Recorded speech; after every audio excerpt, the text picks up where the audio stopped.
Semua paham sejak awal bahwa yayasan ini tidaklah ormas.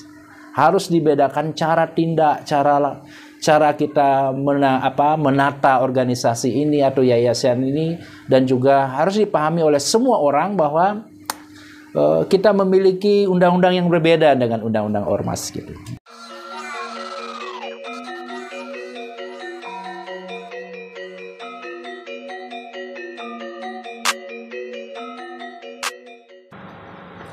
Om Swastiastu, Wignama Namo Sidam. Assalamualaikum warahmatullahi wabarakatuh. Salam sejahtera buat kita semua. Namo Buddhaya. Nah, saya buka masker aja dulu. Hari ini hari yang spesial karena kebetulan saya didampingi oleh para orang-orang hebat yang bersama saya di Yayasan Ksatria Keris Bali untuk berjuang bersama-sama di yayasan. Dan di sini ada semua agama. Kita tidak melihat agama. Contohnya sebagai pengawas kebetulan hadir beliau Bapak Pendeta saya. Bapak Pendeta, beliau adalah sebagai pengawas di yayasan sekaligus beliau adalah Sekjen Pendeta Pak Wayan Damayana. Ini beliau adalah seorang pendeta. Terima kasih Pak Pendeta sudah ikut hadir. Dan ada sebelah kanan saya Sekjen saya ini Mas Yudi, agama Muslim. Tadi kalau Pak Pendeta kan sudah tahu agamanya Kristen pastinya. Dan ini Mas Yudi sebagai sekretaris di Yayasan Ksatria Keris Bali. Mas Yudi dan Pak Pendeta ini adalah dari dulu mensupport saya ketika maju di PDRI. Jadi support ketika beliau melihat perjuangan saya tanpa melihat perbedaan. Di sini saya juga menghargai sebagai simbol keris itu Kesatuan Republik Indonesia. Artinya kita harus bersatu untuk bangsa Indonesia. Dan sebelahnya ada ketua Satgas atau Keris Kesatria Mahotama saya, Jero Mangari, yang sudah dari dulu selalu menampingi dan ikut bersama saya. Dan ada Ko Koming, ini dari agama Buddha. Ko Koming saya adalah bendahara di Yayasan Ksatria Keris Bali. Dan ada Jigos Satria Dalem, ini adalah sebagai humasnya, humas saya di Yayasan Ksatria Keris Bali. Hari ini saya ingin membahas tentang bagaimana sih yayasan harusnya berjalan. Karena jujur, saya ini orang yang bodoh, dalam artian baru mengenal yayasan. Sebelumnya saya tahunya di dunia organisasi aja, di ormas. Sehingga ketika membangun yayasan ini, saya sebenarnya tidak tahu apa-apa. Tapi niat saya adalah bagaimana saya bisa berbuat kebaikan dan berguna untuk umat manusia, untuk alam semesta. Disupportlah oleh Bapak Pendeta dan Mas Yudi, serta sahabat saudara saya, untuk berjuang di yayasan sampai akhirnya terwujudlah yayasan ini yang seperti diketahui oleh masyarakat umum dan semua saudara saya di Yayasan Ksatria Keris Bali. Berdiri yayasan bukan berdiri asal-asalan, tapi betul-betul saya perjuangan dan saya betul-betul meminta pertimbangan pendapat agar yayasan ini bisa berdiri dengan baik. Untuk itu saya menunjuk Bapak Pendeta sebagai pengawas di Yayasan Ksatria Keris Bali.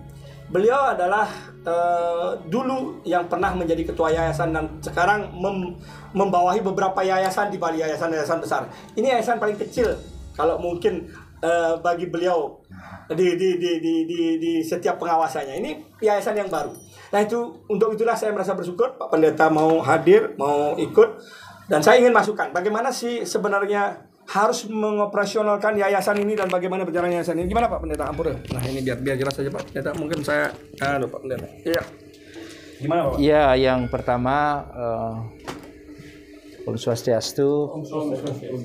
Selamat sore. Bisa ke sini Pak biar kelihatan. Dan buat saya adalah satu kehormatan bisa belajar bersama gitu ya. Jadi tidak ada saya merasa lebih daripada bapak-bapak gitu. Jadi karena sejak awal perjumpaan persaudaraan ini berjalan. Mungkin dibuka maskernya kalau ya. Oke. Terima kasih ya. Saya kira sejak awal kita sudah bersepakat untuk membangun persaudaraan gitu. Jadi, memang harus dipahami sejak awal bahwa yayasan itu berbeda dengan ormas itu harus dipahami sejak awal. Karena itu sampai sekarang kan saya belum pernah melihat anggaran dasar anggaran rumah tangga, tetapi saya yakin di dalamnya bahwa kita memiliki satu tujuan dan visi yang mulia. Karena memang sejak mau didirikan itu Jero Bima selalu WA kita berkoordinasi walaupun kadang-kadang tersendat karena memang jarak dan pekerjaan-pekerjaan yang harus dikerjakan. Nah, yang pertama itu yang saya katakan tadi, harus semua paham sejak awal bahwa yayasan ini tidaklah ormas. Harus dibedakan cara tindak, cara kita menata organisasi ini atau yayasan ini, dan juga harus dipahami oleh semua orang bahwa kita memiliki undang-undang yang berbeda dengan undang-undang ormas gitu. Dan beberapa waktu lalu saya juga menyampaikan buku sama Jero bagaimana harus dikelola. Nah, kita bergerak di bidang apa, kita kan belum mungkin nanti akan ada urutan-urutan yang disampaikan berdasarkan anggaran dasar yang kita telah ajukan. Memang ketika kita berbicara tentang yayasan, maka yang ada 3 hal yang penting, yakni ada pembina, ada pengurus, ada pengawas. Itu tidak bisa dipisahkan. Itu adalah sistem kolektif kolegial. Tidak ada yang lebih tinggi dan tidak ada yang lebih rendah. Tetapi sebenarnya kalau kita mengacu pada undang-undang yayasan, sebenarnya pembina itulah yang memilih pengurus yayasan dan pembina itu yang memilih pengawas. Jadi kalau kita mau mencatatkan di notaris bahwa hasil pertemuan pembina lalu diputuskanlah memilih ketua pengurus, seorang ketua, kemudian seorang sekretaris, seorang bendahara, dan anggota-anggota pengurusnya. Jadi ketua, sekretaris, bendahara itulah yang disebut dengan pengurus harian. Karena itu nanti mohon maaf dalam surat menyurat Jero harus mengatakan sebagai ketua pengurus Yayasan Setia Kris Bali gitu. Jadi jangan dikatakan ketua saja, nanti putus dia. Ketua pengurus. Lalu biasanya dalam undang-undang itu pengurus itu periodisasi. Ini umumnya. Kita tidak bicara di dalam. Kita bicara umum dulu. Biasanya 5 tahun sekali. Setiap 5 tahun lah dicatatkan di notaris pertemuan atau rapat daripada pembina untuk menetapkan memilih pengurus. Pengurus bertanggung jawab kepada pembina. Pengawas bertanggung jawab juga kepada pembina. Gitu. Apa pekerjaan daripada pengurus? Melaksanakan apa yang menjadi visi dan misi serta program kerja daripada yayasan. Yang disebut dengan pengurus itu ketua wilayah. Nah, itu yang kita katakan. Kalau dulu saya usulkan, ketua wilayah itu menjadi anggota pengurus. Jadi mohon maaf, saya pakai tangan kiri Jero ya. Jero sebagai ketua pengurus, kemudian ada sekretaris, kemudian ada bendahara, ada anggota pengurus harian. Siapa itu? Menurut saya adalah ketua-ketua yang katakan dalam tanda petik wilayah-wilayah yang ada. Kalau ada 9 berarti ada 9 anggota ketua wilayah. Pengurus. Berarti 9 tambah 3 12. Karena itu kepengurusan harus ganjil. Kepengurusan jangan genap. Karena nanti kalau mengambil keputusan bisa imbang, tidak jalan jadinya. Jadi harus ganjil dia. 12 misalnya 13. Gitu ya. Jadi kalau mengambil voting kan tidak mungkin sama. Gitu. Jadi dia. Lalu pembina juga memilih pengawas. Pengawas itu apa kerjanya? Apa pekerjaannya? Job desk-nya apa? Ada di anggaran dasar. Bisa mengawasi segala bentuk perbendaharaan dan juga keorganisasian. Jadi kalau punya Jero kemarin sudah pendana punya 10 juta, nanti pengawas dilapori oleh bendahara bahwa penggunaan uang ini apa saja, siapa-siapa saja yang memberikan dana punya dan masukan-masukan. Lalu nanti pada akhirnya ketua pengurus dan juga bendahara dan sekretaris kalau mau mengajukan dana ke pemerintah kan ada diatur oleh undang-undang. Nanti dapat berapa itu dilaporkan, dicatatkan. Gitu. Jadi, nah tadi karena ada garis koordinasi sebenarnya kalau kita mau praktis.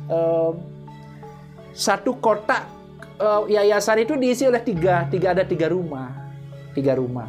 Jadi pembina itulah yang menentukan, yang memilih, lalu pengurus dan pengawas itu pelaksana. Nah, pengawas fungsinya apa? Ya mengawasi apa yang menjadi pekerjaan daripada ketua pengurus.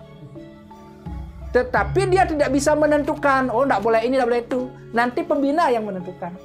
Dia hanya menyampaikan kepada pembina, ini loh yang harus dilakukan. Nanti pembina Pembina yang akan menentukan. Karena itu pertanggungjawaban ketua pengurus itu adalah kepada pembina dan juga kepada pengawas kepada pembina. Jadi pembina ini yang sumbernya. Jadi rapat pembina ini yang sumbernya gitu.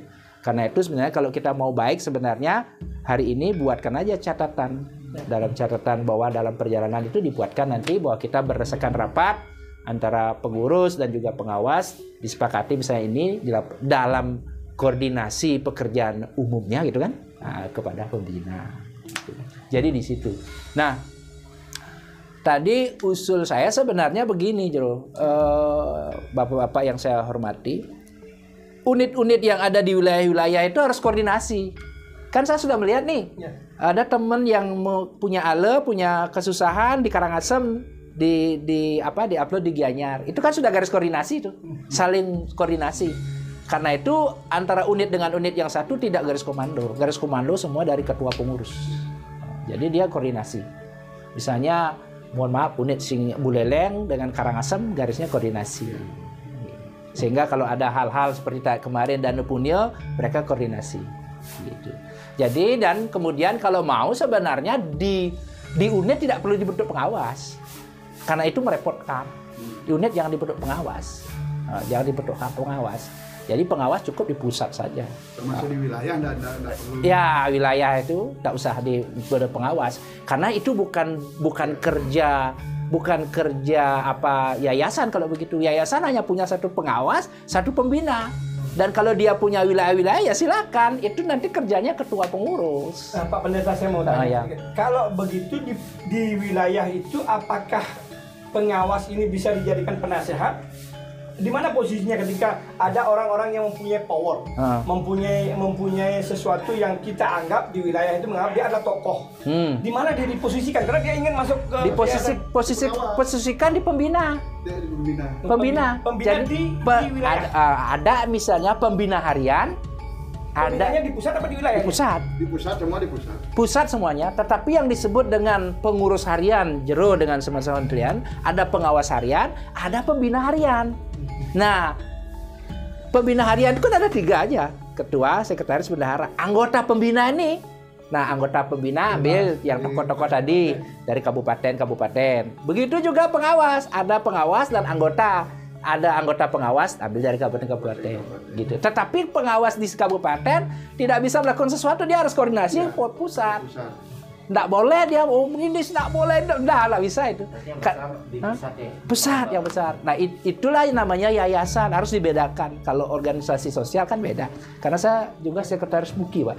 Jadi Majelis Umat Kristen Indonesia. Saya majelis sekretarisnya di Bali, tapi itu sudah 5 tahun 8 tahun udahlah, itu nggak usah dipikirkan. Nah begitu. Jadi yang di pusat saja. Karena itu kalau ada di daerah yang seperti tadi, orang-orang yang berpengaruh, yang memiliki komitmen, dia ada di pembina. Di antara pembina dan pengawas. Nah, di antara pembina dan pengawas. Lalu yang yang ada di daerah itu adalah anggota pengurus, tetapi bukan pengurus harian. Pengurus harian ada di pusat. Ketua pengurus harian Tetapi dia anggota pengurus. Karena itu kalau rapat mereka kita undang. Tetapi di bawah meja kita memberikan dia kewenangan untuk mengatur di wilayahnya. Nanti yang memberikan kewenangan job desk siapa. Nah, saya ingin bertanya sama Pak Pendeta, giliran saya harus buka masker karena harus jelas broadcastnya. Karena begini Pak Pendeta, ini semua tahu bahwa struktur itu saya ini membuat struktur yang begitu berkembang, begitu banyak. Dan jabatan dari masing-masing ketua wilayah ada yang saya tentukan. Ternyata kalau sesuai dengan aturan ini kan berbeda. Berdasarkan semua ketua wilayah sudah saya berikan ini Pak. Mohon para ketua wilayah untuk membaca aturan visi misi, dan di sini ada anggaran dasar dan anggaran rumah tangganya Yayasan Satria Kris Bali yang sudah saya berikan waktu pelantikan ketua wilayah di Puri Kelungkung. Dan di sini saya ingin bertanya sebagai Pak Pendeta yang senior dan lebih dulu mengenai tahu tentang yayasan. Karena saya memfungsikan ada humas dan ada sekjen. Kalau di organisasi dulu mungkin banyak saya sekjennya yang bergerak. Sekarang saya di yayasan lebih banyak humasnya yang bergerak. Nah, sebelum membahas tentang ini apa namanya humasnya, Pak, saya memperkenalkan diri sekjen saya. Pak Sekjen saya, ya biar diketahui oleh saudara-saudaranya ini Nyaman seluruh Bali ini. Sekjennya buka aja maskernya, Mas. Ini bagaimana kisahnya ini? Saya ingin sedikit kisahnya. Aslinya mana, agamanya apa? Karena kita memang NKRI. Assalamualaikum. Ya. Assalamualaikum warahmatullahi wabarakatuh. Om Swastiastu. Salam sejahtera bagi kita semua. Saya nama Yudi Januar Pratama, saya lahir di Bali, di Denpasar. Saya asli Madura. Aslinya Madura? Asli Madura, mama saya pun sudah lahir di Bali. Kebetulan dulu saya tinggal di Sudirman, anak kolong. Nah, saya berteman dengan Pak Ismaya, sekarang Pak Jurobima itu sudah sangat lama. Dari biasa beliau langsung naik memegang suatu jabatan di Ormas sampai akhirnya sekarang menjadi ketua. Jadi kepala cabang. Kepala cabang. Iya. Kita berteman lama 20 tahun kurang lebih ya, kurang lebih itu hampir 19 tahunan. Sama sekali tidak ada perubahan dari beliau, sama sekali. Ya, nah, disitulah kita sering diskusi. Akhirnya beliau mendirikan suatu yayasan. Saya bersedia karena saya melihat visi misi dari beliau untuk yayasan ini sangat luar biasa. Selain ngayah membantu, saya pun juga pingin mengayah membantu semeton nyame yang ada di Bali. Nah, dari situ saya ikut bergabung dan beliau mempercayakan saya sebagai sekjennya di Yayasan Ksatria Keris Bali. Mungkin itu dari saya. Ya, terima kasih Mas Yudi. Jadi sebenarnya saya juga ini yang daftarkan saya ke KPU. Pendaftar terakhir ya, Mas ya, hari ketiga ya. Hari terakhir. Hari terakhir hampir tutup. Ternyata masih bisa diterima. Dia yang daftar kemarin jasanya luar biasa kepada saya. Jadi saya nggak akan melupakan jasanya sahabat saya. Walaupun kita berbeda agama, itulah tujuan Soekarno. Kenapa kita disuruh menjadi satu kesatuan Republik Indonesia, saling menghargai antar umat berbangsa dan bernegara. Untuk apa? Untuk kita bisa tetap bersaudara. Tetapi ingat, di mana tanah diinjak, di sana bumi dijunjung, langit dijunjung. Jadi ini tanah Bali, haruslah orang Bali yang menjadi tuan rumahnya, harus orang Bali yang menjadi mentornya di tanah Bali. Tetapi kita harus menghargai semua agama, semua suku yang ada di Bali untuk sama-sama menjaga tanah Bali, sama-sama menjaga NKRI. Itulah tujuan di Yayasan Ksatria Keris Bali. Jadi kami memang beraneka ragam. Kenapa nggak Hindu aja? Yang ada orang begitu. Saya orang yang menghormati perjuangan para leluhur berjuang dengan berbagai macam agama, berbagai macam suku. Itulah yang terjadi di Yayasan Ksatria Keris Bali. Terima kasih, saudaraku juragan Mas Yudi. Mungkin saya akan bertanya kembali Pak Pendeta mengenai humas. Nah, ini mungkin dilepas nih, juragan. Humasnya, Pak pengawasnya. Bagaimana ini Pak? Saya mau tanyakan itu Pak. Apa namanya? Apa sih job desk-nya humas? Karena biar nggak salah. Yang pertama, humas itu bertugas untuk Bapak buka masker. Ya, humas bertugas untuk mengelola, menata dan menyampaikan informasi berkaitan dengan segala bentuk kegiatan daripada yayasan, baik keluar maupun ke dalam. Jadi di tangan humas inilah sebenarnya citra positif daripada sebuah organisasi bergantung. Jadi untuk mendapatkan citra positif dari sebuah organisasi, yayasan atau perusahaan itu adalah tugasnya humas. Karena itu humas memang harus kreatif, menciptakan suatu berita yang berita sungguh. Lalu yang kedua adalah humas itu berfungsi untuk juga bagaimana melatih orang-orang supaya memang memberikan berita yang baik di yayasan ini. Jadi di tangan Bapak lah sebenarnya humas itulah bahwa berita-berita yang benar itu harus dijamin. Tidak ada hoax, tidak ada berita bohong gitu ya. Jadi karena citra positif daripada yayasan ini bergantung humas.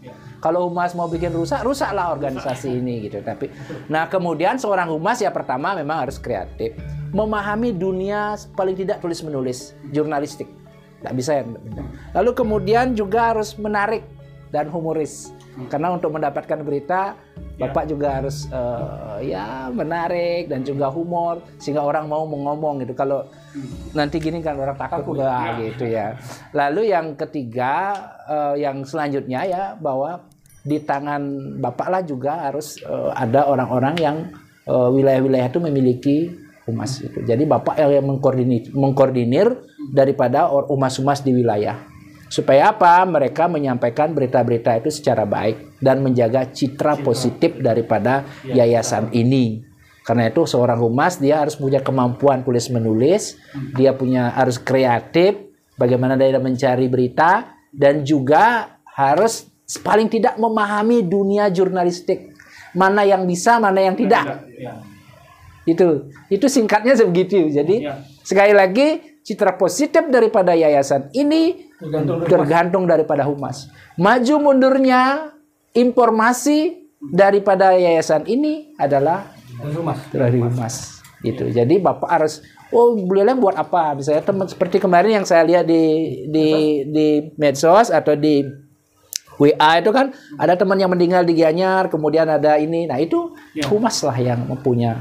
Dimanapun semeton kita, saudara kita yang misalnya memerlukan sokongan, bantuan itu humas. Perlu darah itu humas. Harus satu pintu, nggak boleh banyak pintu. Walaupun misalnya Jero tahu, Jero nggak boleh. Dia humas lah yang menyampaikan. Gitu. Ada sesuatu teman kita yang kehalangan, ya humas yang menyampaikan. Ini supaya ini mungkin nanti ditata di grup itu. Humas yang menyampaikan informasi-informasi apa, kegiatan apa, bersih-bersih di mana, donor darah di mana, itu humas punya kerja. Jangan semua orang mau menjadi humas. Itu yang harusnya. Jadi mungkin nanti diingatkan di grup itu bahwa kalau ada informasi-informasi supaya sampai kepada anggota, itulah kerjanya humas. Jangan lagi semua orang menyampaikan, nanti bersiliran dia tidak ini nanti salah paham. Kan kadang-kadang ada juga salah paham itu kan. Nah, itu humas fungsinya itu gitu. Itu Jerun. Biar selama ini kan saya juga ikut nih Pak Pendeta untuk ikut memberikan maaf. Kayak mungkin sekarang ada masukan dari Pak Pendeta ini sangat luar biasa. Saya akan betul-betul fokus agar humas ini berfokus kan. Berfokus untuk menyampaikan berita apapun biar dari satu pintu, tidak banyak pintu. Kadang-kadang berita duka itu saya yang nge-share. Karena ketika saya nge-share baru orang mau melihat. Nah, sekarang kan tongkat ininya pekerjaannya, tongkat tugasnya kan ada di humas. Sudah dipahami mudah-mudahan semuanya paham. Ada humas. Tidak ada maksud apa, tapi tujuannya untuk menertibkan administrasi struktural. Sehingga ketua pengurus itu bisa mengalihkan perhatian pada pekerjaan yang lain. Jangan ketua pengurus dihabiskan energinya untuk menyampaikan informasi. Itu bukan pekerjaan ketua pengurus. Ketua pengurus kan sekarang dia harus mengerjakan program-program tentang sosial budaya, tentang pendidikan, tentang usaha, membangun ekonomi anggota. Kan itu di situ fungsinya sekarang ketua. Humas. Nah, misalnya kalau besok akan diadakan pelatihan membuat toko online, ya humas menyampaikan, bukan Jero lagi gitu. Bukan berarti kita memotong kerja beliau, tapi mengurangi pekerjaan beliau sehingga beliau menjadi lebih konsentrasi dan lebih fokus gitu. Oke, Pak Pendeta, terima kasih. Ya, mungkin Pak Pendeta saya akan terima kasih, Pak. Ini saya perkenalkan bendahara saya. Saya bendahara pakai memang sesuai dengan bisnis dagangnya orang China. Hongkong lah. Ini bendaharanya adalah Kokoming. Ya, Kokoming beliau agama Buddha. Saya ingin bagaimana tugas yang diharapkan oleh Kokoming ke depan terhadap yayasan ini untuk pendanaan dan uang-uang yang masuk seperti apa biar diketahui dan ada masukan yang ingin disampaikan. Mari Kokoming, asal dari mana, nama marga, ini biar benar Cinanya. Jadi tidak Cina kaleng-kalengan tapi ini Cina. Suaranya udah keras kayak. Gimana kok? Om Swastiastu. Namo Swastiastu. Namo Buddhaya. Assalamualaikum. Salam sejahtera bagi kita semua. Mungkin di sini saya nama saya pertama. Pasang itu kok biar kelasnya bisa ini. Nama saya Xiaoming. Saya dari Klungkung. Pertama kali saya tertarik dengan, walaupun saya ada hubungan keluarga, tetapi pertama kali saya tertarik dengan Yayasan Ksatria Kris Bali dari visi dan misinya yang saya baca, dan sekaligus di sana hati saya tergerak juga karena dari visi dan misi itulah yang menggugah saya untuk ikut bergabung di Ksatria Kris Bali. Nah, seiringnya berjalannya waktu, saya dipercayakan oleh Ketua Umum untuk di bendahara. serta sekarang ada Bapak Pembina. Sekaligus saya juga mohon petunjuk bagaimana pengeluaran, pemasukan, dan fungsi daripada bendahara itu sendiri. Sekian dari saya, terima kasih. Oke, terima kasih Pak Koming. Jadi nah ini benar apa katanya, walaupun dia saudara sama saya, tapi dia betul-betul meneliti sebelum masuk ke saya. Karena orangnya ini biasalah harus betul-betul matang. Jadi dia banyak bertanya tentang yayasan. Akhirnya ketika nyambung baru kliknya. Jadi saya tidak salah meminta untuk Kok Koming ikut bergabung bagaimana mengurus keuangan. Karena dalam dunia dagang, dalam dunia bisnis, pasti keluarga Cina itu hebat dan luar biasa berbisnisnya. Mudah-mudahan di sini nanti di yayasan akan menjadi lebih hebat dan lebih kuat dengan adanya Kok Koming ikut di barisan bendahara Yayasan Ksatria Keris Bali. Nah, untuk itu saya lanjut ke Jik Gus. Ini Jik Gus yang saya tunjuk. Kebetulan dulu adalah orang organisasi. Orang di organisasi, walaupun dulu di organisasi jabatannya tidak terlalu tinggi, beliau adalah semangatnya yang luar biasa. Ketika di sini saya hormati dan saya hargai Jik Gus untuk ikut mengabdi, karena perjuangan dan totalitas ini yang membuat saya menilai orang untuk saya berikan suatu posisi yang betul-betul pas dan pantas. Semoga alam semesta dan Tuhan itu berkehendak. Nah, bagaimana juga tanggapannya tentang ini yang menjadi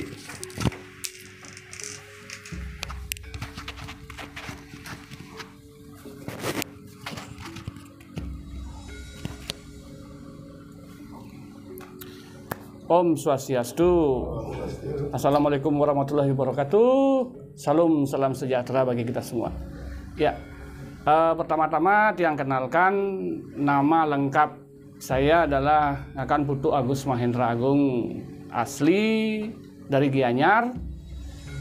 Kemudian tinggal di Denpasar.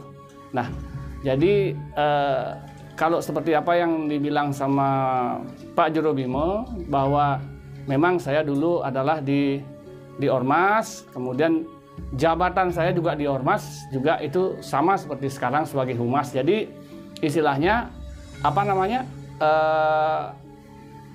menjalin komunikasi keluar dan ke dalam informasi apapun, seperti yang Pak Pendeta tadi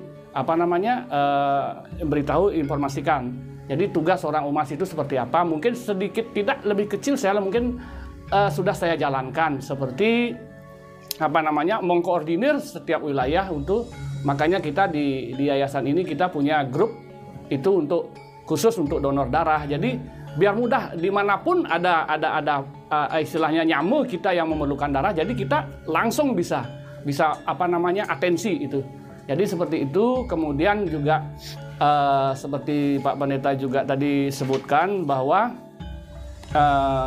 saya bekerja sama dengan humas-humas di wilayah untuk mengupdate informasi yang betul-betul akurat, yang tepat. Jadi bukan hoax. Jadi itulah penyampaian saya. Jadi adapun dari wilayah juga meminta informasi ke saya sebagai humas. Jadi dan saya pun juga menerangkan apapun itu untuk untuk informasi yang dibutuhkan, karena ini humas ini kalau menurut saya adalah penyampaian berita biar satu pintu dari wilayah, dari pusat, wilayah unit itu harus satu pintu. Jadi yang bilang A, misalnya di pusat bilang A, wilayah A, unit juga A. Jadi tidak ada beda-beda persepsi nanti seperti itu. Jadi tiang mohon juga Pak Pendeta sebagai pengawas, mohon bimbingannya juga, selalu arahannya, sehingga kita dari Yayasan Ksatria Keris Bali ini bisa berjalan seperti apa yang diharapkan, yaitu ngajegang Bumi Bali, taksu lan adat istiadat. Ya, terima kasih. Jadi humas itu adalah jubir penyambung lidah. Ya. Nah, penyambung lidah itu. Nyambung lidah rakyat. Iya, penyambung lidah Yayasan Kris itu ada di humas itu. Karena itu humas setiap hari harus update. Nah, sebelum lanjut Pak Pendeta, saya juga tidak lupa ini, kalau enggak saya kasih kesempatan ngomong nanti panas dingin. Juru mangarik saya. Jadi kenapa saya pakai ada istilahnya ada istilahnya Kris Ksatria Mahotama. Itu bagian dari Satgas. Kok di yayasan ada Satgas begitu? Ada beberapa yang nanya, kok ada Satgas? Karena saya melihat begini, kita di yayasan ini kan bergerak untuk menjaga tanah Bali, untuk menjaga taksunya, untuk berbuat kebaikan. Negara saja yang aman, yang tidak ada perang, kenapa ada tentara? Kenapa mempunyai pasukan khusus? Kenapa mempunyai pasukan-pasukan elit? Padahal negara aman. Kenapa negara harus ada? Karena kita juga, negara pasti memerlukan untuk menjaga keamanan, untuk membentengi negara. Tetapi tidak semata-mata untuk melakukan suatu kejahatan atau melakukan anarkis-anarkis, tindakan-tindakan pungli dan segala macam, itu tidak ada. Kami di yayasan ini dengan adanya Kris Ksatria Mahotama betul-betul untuk menjaga saudara-saudara kita Hindu, saudara-saudara kita NKRI yang ada masalah, ada musibah, ketika dia membawa kebenaran, tidak mendapatkan keadilan, disitulah tugasnya para Kris Ksatria Mahotama untuk berjuang dan berbuat nindihin demi karma di jalan Dharma. Itulah fungsi dari Kris Ksatria Mahotama yang saya akan ini, dan saya serahkan kepada Jero Mangari untuk menjadi ketuanya di seluruh Bali. Kenapa beli Jero Mangari? Karena beliau ini sudah lama sekali bersama saya. Suka dan duka selalu nemanin saya. Perjuangan dari maju DPD dan sebelum DPD pun kemana-mana selalu ngikut dampingi sana. Dan saya tahu persis, sampai malam pun beliau ikut, sampai pagi saya suruh datang juga hadir. Ini bukti bahwa betul-betul berjuang dengan sepenuh hati. Tanpa melihat materi, padahal kadang-kadang saya yang pinjam uang sama dia. Ini jujur aja. Tapi ini nyata, dan beliau tetap setia bersama saya untuk berjuang. Karena dia tahu perjuangan saya adalah betul-betul murni untuk berbuat karena mencari karma di alam semesta ini. Kan begitu, Jero ya? Itu aja. Ada Jero mau sampaikan? Nah, cukup ya. Pak Pendeta, saya nanti lanjutkan adalah mengenai struktur di sini banyak yang saya rubah. Apakah itu boleh apa tidak? Ya, Pak Pendeta nanti mungkin ini bagaimana posisi, karena ada beberapa struktur saya kembangin lagi. Karena di Yayasan Ksatria Kris Bali tidak menyangka itu pergerakannya luar biasa, Pak. Jadi anugerah Tuhan yang saya tidak tahu, ternyata luar biasa banyaknya sekali Nyame Semeton yang ada dan ingin bergabung dengan kita ketika padat gemuk ini. Saya berpikir ini saya harus pecah untuk banyak yang mengisi posisi-posisi. Bagaimana menurut Pak Pendeta? Adakah kebolehan atau tidak? Mohon izin. Yang pertama, di anggaran dasar memang kita belum mencantumkan struktur. Nanti kita akan buat struktur yang baru. Struktur ini tentu mengacu daripada pasal 4 anggaran dasar kita. Saya udah baca ini. Pasal 4 itu mengatakan kegiatan. Kegiatan apa saja? Jadi bidang sosial. Mendirikan atau mengelola kursus atau pelatihan yang memperkuat demokratis dan partisipasi masyarakat dalam ikut mengevaluasi kebijakan publik. Jadi kenapa struktur ini berkembang? Karena dari kegiatan yang ada dalam anggaran dasar itu memang kegiatan kita berkembang. Jadi struktur ini fleksibel ya. Fleksibel sesuai dengan kegiatan-kegiatan yang kita telah lakukan dan akan kita lakukan. Jadi tidak salah, karena nanti tinggal kita membuat strukturnya, kita bawa kembali ke, kalau sudah final sekali, kita bawa ke notaris, kemudian disahkan oleh pembina, sudah jadi. Karena sudah jelas di sini bahwa kita sudah memahami betul bahwa kewenangan itu ada pada pembina. Ya. Dan dari kegiatan ini sudah jelas bahwa struktur itu mesti melebar. Kita baca di pasal 4, walaupun ya, dari kegiatan saya sudah dapat nih Jero, kegiatan ini. Mungkin kalau kegiatan nanti akan ditambah, struktur akan melebar. Gitu. Jadi karena yayasan ini sungguh-sungguh ingin berbuat sesuatu bagi masyarakat, bagi tanah Bali, dan juga bagi NKRI ini. Jadi kan seperti tadi kan humas tidak ada, kita kembangkan itu menjadi, karena itu menyebut sebuah kepentingan dalam sebuah organisasi. Tidak masalah, Jero. Jadi karena memang kenapa struktur berkembang? Karena memang kegiatan kita berkembang. Dan animo masyarakat menyambut kegiatan kita juga banyak, gitu kan? Kita mengakomodasi animo masyarakat. Karena memang itulah kerinduan kita. Bagaimana semua orang berpartisipasi, tidak menjadi penonton. Kan gitu. Ini sudah jelas di pasal 4 dari kegiatan anggaran yayasan kita di anggaran dasar. Oke, Pak Pendeta. Terima kasih. Jadi ini sudah dikupas kurang lebih hampir sudah jelas semuanya. Jadi pada intinya dari apa yang disampaikan Pak Pendeta dan apa yang sudah saya perkenalkan semua, bagaimana kita berbuat. yayasan, struktur ketika tidak berbuat dengan baik dan dengan hati yang tulus, tidaklah ada artinya dan tidaklah ada gunanya. Karena di dalam perjalanan ini, dalam perbuatan ini, Tuhan melihat bukan jabatannya, tapi yang dilihat adalah bagaimana perbuatannya. Untuk apa melakukan yayasan ini? Apakah tujuannya betul-betul sosial? Apakah tujuannya betul-betul untuk berbuat untuk umat manusia? Tujuannya betul-betul untuk membantu? Disitulah anugerah yang nyata sebenarnya. Jadi mohon bagi saudara-saudara saya yang semua lagi menonton di seluruh Bali, Yayasan Ksatria Keris Bali, bahwa mari kita jangan mempermasalahkan jabatan, tapi mari kita satukan diri untuk berbuat kebaikan selama kita diberikan kehidupan.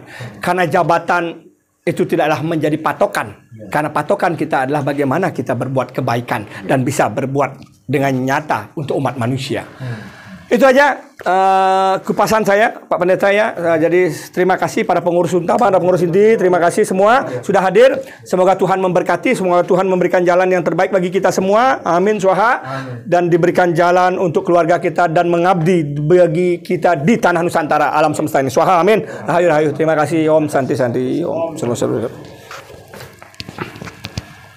Ya, sekarang informal gitu ya.